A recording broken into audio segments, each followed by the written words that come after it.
Hey guys, I'm Shelby from City and Islington College, and today I got the amazing opportunity to interview Noel Clarke with Net2Work.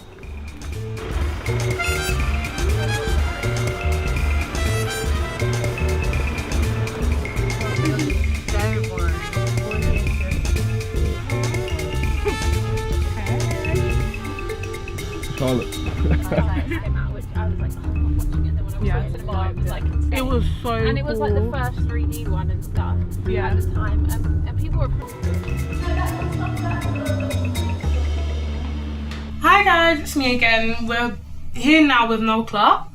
Would you like to introduce yourself? Hello, my name is Noel Clarke. I'm an actor, writer, director, producer. Oh wow, everything.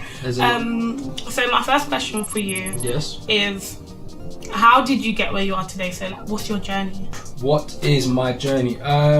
So I always wanted to act from a young age, and then I tried to do anything I could in terms of joining groups and whatnot, but there wasn't really anything when I was growing up. And then so I did drama in school and A-level theatre studies. Couldn't afford drama school or anything like that, so then I was working in the gym, and then I met a director in the gym that gave me an opportunity, and I took the opportunity and worked super hard with that opportunity, which led to me getting a half-hour pilot show, which went to a series, and then I got an agent, and then that was literally 20 years ago. Oh wow. That's how long I've been in this business, which is weird. Most people don't survive that long in this business.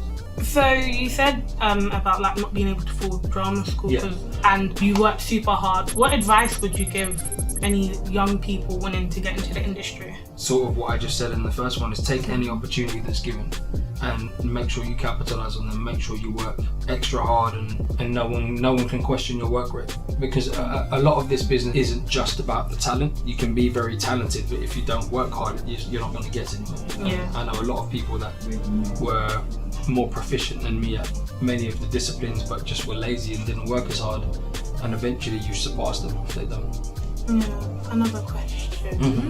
Yes. It sounds like you've done so many jobs, and you've done series, you've written everything. Yeah. What has been your worst job? Choices that you make are experiences. Yeah. And so, something that you chose to do might have then not been a pleasant experience, but I wouldn't necessarily say anything was a worst or a best. Everything's a learning experience. You might be on a job where someone is really horrible, and that might teach you how not to behave. You might be on a job where everyone is super nice, and you think, actually, I could be nicer. I don't really have any regrets. You choose what you choose, and everything you do leads you to where you are now, really. So there's no worst. There's experiences that I've learned more from than others, but I wouldn't say there's a worst. What keeps you going? Who inspires you? Controversially, nobody really inspires me. When I was growing up, there wasn't really people that I could look at and go, I want to be like that person. I have done interviews when I've said directors have sort of inspired me, but no one really inspired me. There were people I was like, oh, I'd like to do films like that, sort of just wanted to be the first me, as opposed to I want to be like so-and-so. With me, once I finish college, uni, I really want to set up a company, an acting company for vulnerable or disadvantaged youth. What advice would you give someone like me or any young person on wanting to be their own boss? Being your own boss is something that you can definitely aspire to. I would say make sure that if you're going to do something, you're going to do it properly, and you kind of learn the ins and outs of what's needed for the profession that you want to go into. If it's something original, then make sure you do as much research as you can on how you think it will work, and don't just go into it with blinkered eyes, because that's actually a very interesting idea. What is your unstoppable company looking for in young people? Well, we take projects from anyone that is willing to submit them, and we take unsolicited material, so you don't have to have an agent or anything like that. Really? But I would say, again, we are a company and very busy, so I would say make sure that if you're going to send something in, that it's ready. Don't just go, I've written a thing and send it in. Get people to read it, speak to other people, accept advice, and make sure it's ready. Because if you send something in, oh yeah, Shelby sent that thing, let's read it. Okay, she hasn't thought this through, whatever. I'm sure you would, but whatever example, she hasn't thought this through, blah blah blah. And I go, okay, fine, Shelby, this. I got. Then 6 months later, you send something else, and again you haven't thought it through. I'm not right.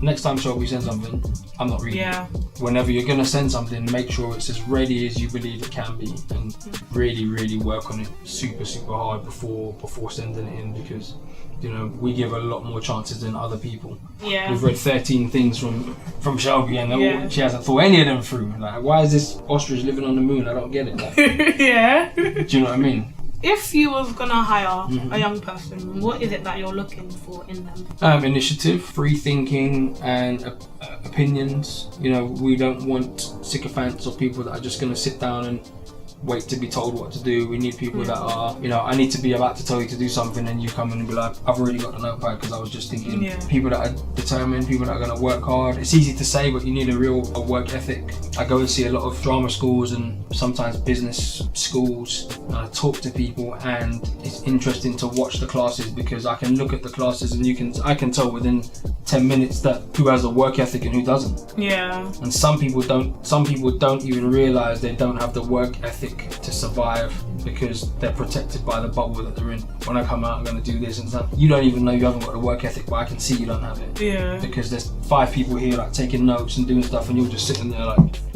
Sometimes you're wrong, and they sit there like that because they're like a super genius and they're going to come up with the next electric car, whatever like that. That happens.